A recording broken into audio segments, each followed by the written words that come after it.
Your Creative Push, episode 73. Everyone has the editor that just screams, "Don't do it! People are gonna think you're an idiot!"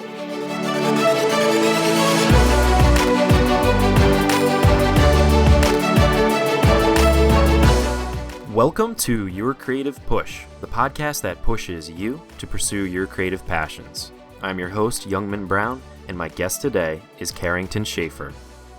Carrington is a writer of creepy children's fiction and a member of the all-girl vintage vocal jazz quartet, the Tonettes.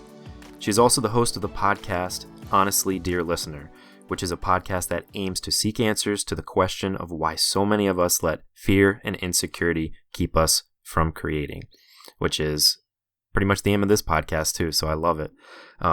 Carrington, thank you so much for coming on the show today. I was wondering if you could tell me what I missed in that intro and maybe give us a peek into your personal life.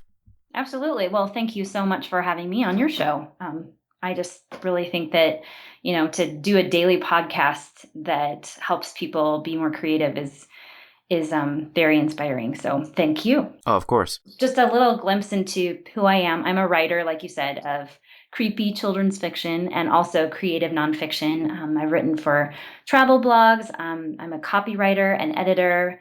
For my husband and I own a film production company, so I do that there. And I'm also a voiceover artist.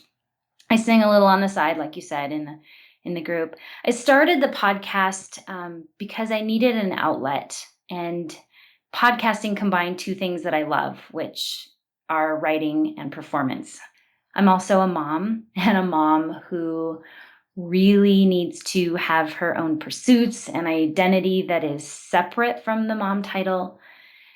And I have found that if I don't honor that part of myself, I get really, really frustrated, and I'm actually a worse mom. So, so that's kind of a little bit about me. Yeah, well, I love what you said about, having to have your own kind of personal pursuits. And I feel like a lot of people that are listening right now tend to forget about that, and they get caught up in their job or their family or whatever it may be. Incredibly easy to do too, because those things call to you, and they're very persistent. And then I think we also feel like we need to do everything perfectly. And I mean, at least if any parents are listening, like, it's just impossible. You can't. And so how do you kind of find the balance there? How do you find the time when you have so much going on to kind of pursue your creative passions? Oh, man. Well, it is not easy, for sure. I think the thing for me that I've had to learn is to be gentle with myself, because I'm a perfectionist. I want everything controlled. I want to have all my ducks in a row, and I really do want to control how other people see me and how I'm perceived. And since I started Honestly, Dear Listener, I'm discovering that is impossible, and that it's actually hurting people to try and portray this image of perfection, because it's not real. And it makes people feel really isolated, because then they feel like they have to live up to some creative ideal, and then a person watching them feels like they have to live up to that ideal. And it's not real, and it's not honest, and it doesn't create art at all. So what I've found is to actually be gentle with yourself, and to be honest about your struggles, and to say, look, I know I might look like this thing on the outside, but I am actually just as stressed out as you are, just as sleep deprived as you are. And I'm happy when I can sit down and write a paragraph. To me, that is winning, and that is to be celebrated. And I think we think it's all in the grand gestures. Oh, if I can sit down and write, 50 pages, well, maybe that's not very realistic. So what about celebrating the small victories instead? Yeah, and the small victories is as simple as sitting down and starting, and sitting down and just doing one little piece of the big giant mountain of a idea that you might have in your head. It's just about putting in the time. Right. That's completely true. Yeah. And I can definitely relate with that too. It is impossible to, put out this like perfect version of yourself, and you end up wasting so much time and creating like almost a worse product if you do that and you don't let yourself kind of be vulnerable. I am realizing as I start a podcast that I am not as good of a verbal communicator as I am a written communicator. It's a completely different, and especially when I get excited about something, I say the word like over and over and over again. Absolutely. And at first I try to like edit it out, and then I realized that that's just not genuine, right. And it doesn't really whatever. So what I say like a bunch, or I say or I say or sometimes I say all three in a row before I say whatever thought I have. But it doesn't matter as long as you're able to get your point across, and like you said, it does make it more genuine, and people can see that you're not perfect, and you're not trying to portray perfection. Absolutely. And that's a really big piece of my podcast, is helping to connect people to art by means of vulnerability, and to start the conversation of, well, or at least add to it. Cause I know that, like people like Brene Brown have done huge work in vulnerability. And I very much, I love her writings and everything. So, but at least to add to the conversation of, that it doesn't have to be perfect, and it just matters that you just start it. Just start it. And what I love about your podcast is that you insert these voice memos, because I take these voice memos too, especially in the car like you do. Uh-huh. I mean, talk about when you create the voice memos, you think it's just you and yourself, but so to put it out there, oh man, I don't know if I could do that. Well, yeah. And I definitely, it's taken a lot of talking myself into it, because that's the last thing I want. It's the last thing I want to show people is the ouchy stuff, Yeah, so raw. But I think that is where I've seen the most people come and say, hey, you really helped, because you showed the stuff that wasn't perfect, and it wasn't great. Honestly, I've had people be like, it wasn't great. Yeah. I've said, thank you so much. I mean, on one hand it hurts, and then on the other hand I think, oh, this is exactly what I'm going for. I've won, even though it hurts. Yeah. No, there's something to be said about, just showing the root of the idea, where it's just unformed. It's just raw kind of emotion and just exactly what you're thinking at the moment. Right. As opposed to this like polished, I don't know, thing that you write out and then say, you know what I mean? Exactly. It's much different. And I think I sincerely appreciate that, from you. And Thank you. I appreciate that when I see it in other artists, writers, musicians, just that raw from the start type of emotion. Absolutely. Well, thank you. Absolutely. So can you talk a little bit more about, especially in your first episode, you talked about the vulnerability of artists. The one quote that really stuck with me was, how vulnerable somebody is to kind of paint their emotions into a painting or write their words, kind of what we've already been talking about. How do you kind of let yourself go with that? Oh, man. Well, it's a lot of self-talk. I think, when I've gone to conferences on writing and things like that, they always talk about the editor, the editor, the editor. And whether you're a writer or you're a visual artist or whatever, everyone has the editor that just screams, don't do it. People are going to think you are an idiot. And I've always kind of been like, yeah, the editor's stupid, until I started, honestly, dear listener, and going through therapy, which I would highly recommend for a lot of artists out there. It's helpful.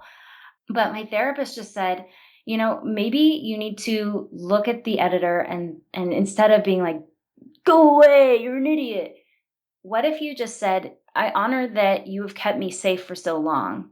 Maybe in previous generations, the fight or flight was really important, because it was the difference between staying alive or getting eaten by a wild animal. And so in a lot of ways, that fear response has been very helpful. Unfortunately, we don't need, fortunately, actually, we don't need it as much now. And so but it's still there. And so my therapist was just saying, what if you said, fear, I feel you. I know that you're there. And I honor the fact that you've kept me safe, but this is a situation that you don't have to defend me. This isn't fight or flight. So even though you're there and I feel you, I'm just going to go ahead and I'm going to do it anyway. Thanks. And Right. in that way of being gentle with yourself, the editor kind of goes, okay, she heard me and I got a response out of her.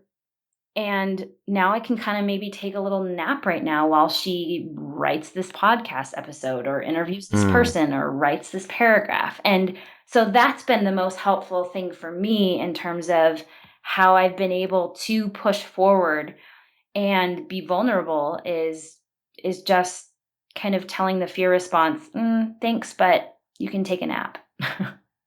I love it. I love that thought. Philip Ruddy, who was on the show last week, he's a depth psychotherapist. Oh, cool. He suggests like actually having a conversation, like a literal conversation Oh, with that voice, that the editor, the whatever you want to call it in your head, the critic, and start writing to it, like say write a question out, like why are you here? He said that it's like pretty surprising how quickly you'll get an answer from it, and once you kind of can have a conversation with it and start to kind of really recognize it and give it kind of a I don't know, like a form or a shape or a name even, then it's easy to kind of navigate around him and or her or it yeah. and work that. So I love that idea, that thought of, kind of being very nice to it and gentle with it, and then see if it does take a nap or step aside for you Right. while you do your art. I love it. Yeah. Can you take us back to one of your first creative moments and tell us that story? Sure. Can I tell you a creative moment that it's not one of my first, Yeah, of course. but it was definitely it was a poignant moment that I learned a lot from. Yeah, absolutely. Okay, so like I said, I'm a perfectionist and I like to have everything spelled out and controlled before people see it, which is kind of why I like writing so much and podcasting, because you can kind Hmm. of do your thing before you click post. So when I was in college, I was in this class where we had to create some kind of performance art, which scared me to death. Oh, it just gave me the Oh, shivers. yeah. No. Like, you don't have a script. You don't have anything to fall back on. It's just you doing something. So I felt that fear, and I'm both absolutely horrified and intrigued by the feelings I was feeling, that fear response. So I got it in my mind that I would rent out our local university's recital hall. And I asked my friend who was learning to play the djembe, which is a drum, if she would just play whatever she felt like. And while I did something on Hmm. stage, and I had no plan. Really? Oh, yeah. Like, so all these people are filing in, and I'm kind of in the wings. And on one hand, the part that's interested in having these kind of creative experiences and these kind of just like ideas is like, oh man, this is so interesting, Carrie. Like, what are we gonna do? What's gonna go on? Like, and then the other part of me is like, oh my gosh, you're gonna die. So that would be screaming at me as well, that voice. yeah. Oh.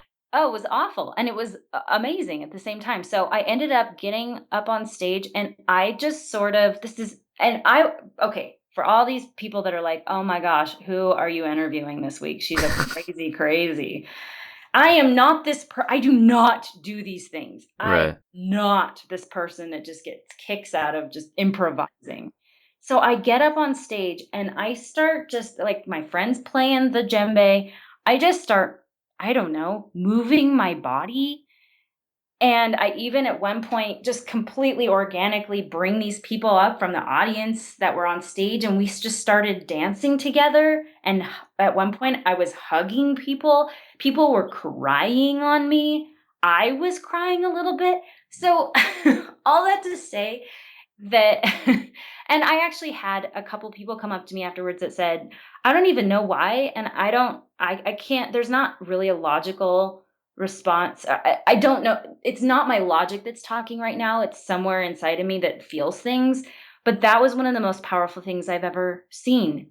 and I don't know why. So I was like, well, yeah, ditto, because I have no idea what I just did. But it felt so good to not rehearse, to have it just be completely spontaneous. So that was kind of I've referenced back to that experience in kind of my more controlled art that I have, and even Hmm. some of the more uncontrolled art that I've done. And I've referenced back to that as, this is not a failure. This was a huge triumph. And I learned, oh my gosh, like some of our most transformative art comes from spontaneity and is generated by saying, fear, thanks, but no thanks, take a nap.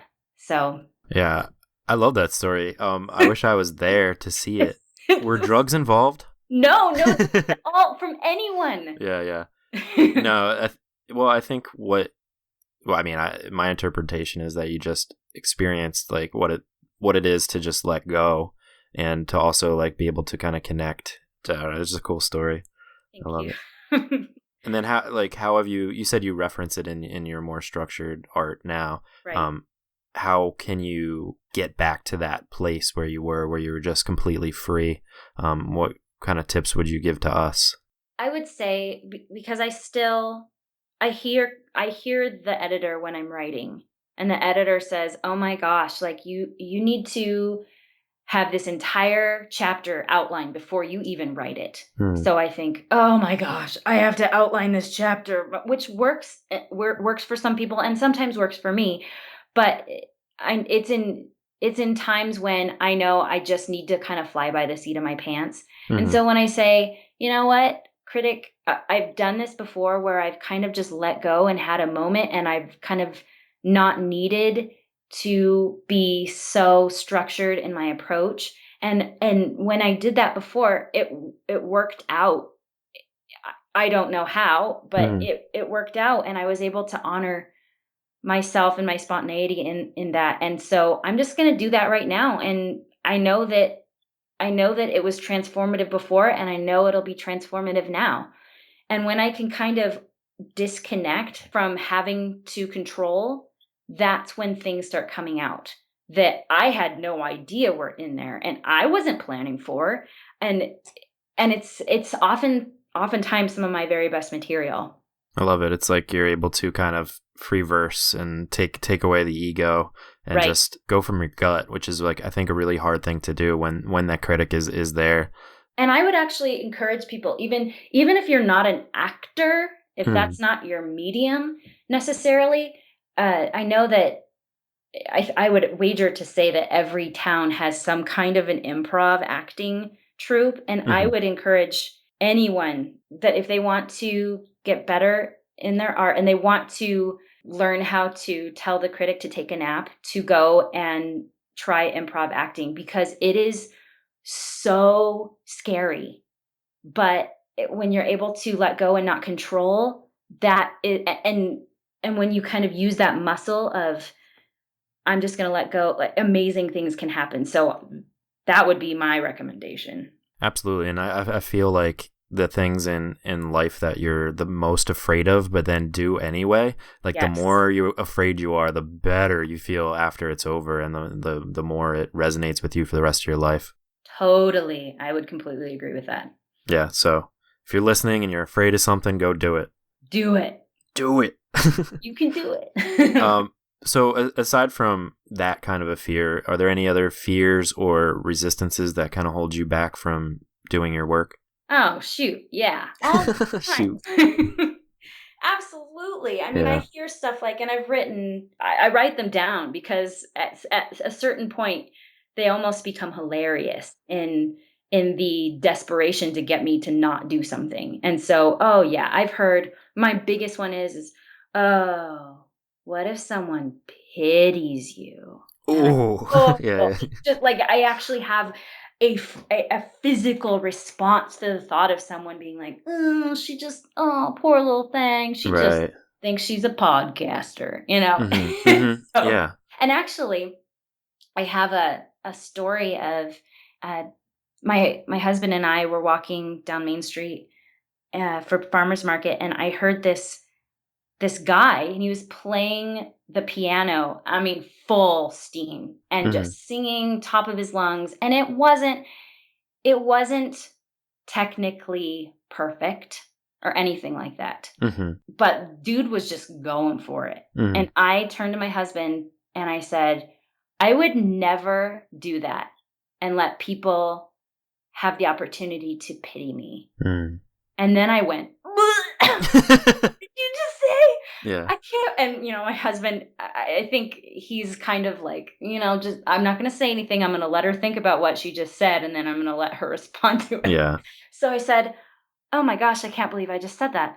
I don't actually, I think that's what I really think, but I don't want to think that way. What I really feel is I very much greatly respect that he is putting it out there because I am not. Mm-hmm. And he's being vulnerable with all of us. And he's saying, you know what? I don't care if you don't like it or you don't think it's great. I think it's great. Mm-hmm. And I like it. And this is nourishing to me and this gives me life. And that's why I'm doing it. So that is, oh man, every time I think, oh my gosh, someone's pitying me, I think, you know what? I don't care. Balls to the walls, man. I'm out there on my piano and I'm going to bang on it and sing at the top of my lungs, and I don't care. Good. And then there are other worries like other people's approval is really important to me. And then a huge one is, you're going to fail. You're going to fail. You're going to fail. And so because of the fear of failure, there's no room for experimentation, which is huge in art and in creating art. And so, because I'm scared of failure, that means I'm not going to try to begin with. So just offering grace. I think it all comes down to gentleness with yourself. If you can say, even if I do fail, it's okay, because I honor that this is how I was made. I was made to create, and I'm going to give myself the space and the permission to not be perfect and to maybe fail, because I don't think that trying is failure. And I actually think that it might turn out just fine. Absolutely. And even if it doesn't turn out fine, I always talk about how once you get this kind of idea in your head that you want to be artistic or you want to be a writer, you want to, whatever it is, anything in life, but then you don't do it, you're going to die with the regret of it. Like you're stuck with the bug, and you either have to do the thing or die regretting not doing it. So how sad to look back on things and go, oh, exactly. I would have only. And you're right. Maybe you would fail. Maybe you wouldn't be the best at doing something, but who knows what it would lead to. And you're guaranteed to have that regret. Right. So I think you have to kind of punch it out. You got to do it. And like you said, I think a lot of the fears that you mentioned kind of fall under the same umbrella. And like that guy playing the piano, it's, you can learn a lot from children, I think, where, they just color, they just do art. Like my niece just gave me this weekend, I have no idea what it was. It was a bunch of lines on paper, but, she said it was windows and it was for me. Like, that's the nicest thing ever. You know what I mean? And she doesn't care. Like, when you're a kid, you don't care what people are going to think about it. You don't have that. And I think it's just trying to get back to that, back to that childlike wonder and, be that guy playing the piano. Well, and I think that maybe what's more helpful is to redefine what failure is. And sure, if you define failure as never getting published, okay, that's not helpful. It's the maybe failure is not ever trying or never sitting down, and success is I wrote a chapter. Oh my gosh, that's incredible. And to actually take time to honor yourself by celebrating that you did that. Right. It's huge. Absolutely. You got to like concentrate on the audience of one, and the one is you. Absolutely. And it's just creating it, it's just putting it out there and just having it off your checklist so that you don't regret it before you die. Not to be I don't want to be too morbid about this, but it's true. It's absolutely true. And I love that, what you said about, and you said it in your podcast as well, the idea of, failing before you start. It's the person that you imagine might pity you probably doesn't really exist, like there's really small chance that person will find your work or whatever. So it's just all about doing it and not worrying about, like you said, failing before you start. I think my grandma always said, it's getting out of your own way. And I think, if you have an artistic temperament, it is very self-focused a lot of times, which is good in some ways. But then other times it's almost like you get in your own way and you need to step out of your own way to be able to get what's the gift that's in you out. So. Yeah, I love that. All right, Carrington, it is time for the final push. And this is where I ask you to reach through the microphone and grab the shoulder of one of the listeners that you've really inspired today that's thinking, maybe I can do this, or is thinking, I got to get back to work. And just give them that push, your best advice, and push them into doing their action. I would say, dear listener, that we need you and we need your voice. And there are plenty of reasons not to give your gift to the world. But there are many more reasons for you to share it. But it's in the sharing of it that we are able to move forward as a collective community and as we move forward individually. So I would just encourage you, tell your fear, tell your critic, tell your editor, thank you, but you can take a nap right now. Right now, I need to just play in whatever medium I love. And I'm going to allow myself the space to do that right now. So thanks. Take a nap. I love it. That's so good. Carrington, thank you so much for coming on the show today and for giving us that push. Thank you, Youngman. I really appreciate this. This is awesome. Absolutely. And you can find Carrington on our website, which is honestlydearlistener.com. And stay tuned for season 2, which I can't wait. You said May about? We can expect that? Mm-hmm. All right, I'm going to hold you to it. Okay, do it. And you can also find all the links we talked about today at yourcreativepush.com/Carrington. Thank you so much again. Thank you. Wow, such a nice talk. Thank you so much, Carrington, for coming on the show. I just love her honesty. She was so open and honest in the interview, just like she's so open and honest in her podcast. And I can't suggest Honestly, Dear Listener enough, especially if you need help to kind of let go of those things. Everything that we talked about today, all the fears and insecurities, anything that holds you back from being creative, just like this podcast tries to do, she might do it even better. And talk about her radio voice. I mean, she has the best voice ever. You'll be able to eat season 1 up very quickly, just in time for season 2, which is coming out in May. And I can't wait for it. But definitely remember, folks, to celebrate those small victories like Carrington was talking about. To celebrate every time you're able to sit down and write a paragraph, every time you're able to get started on something that you care about.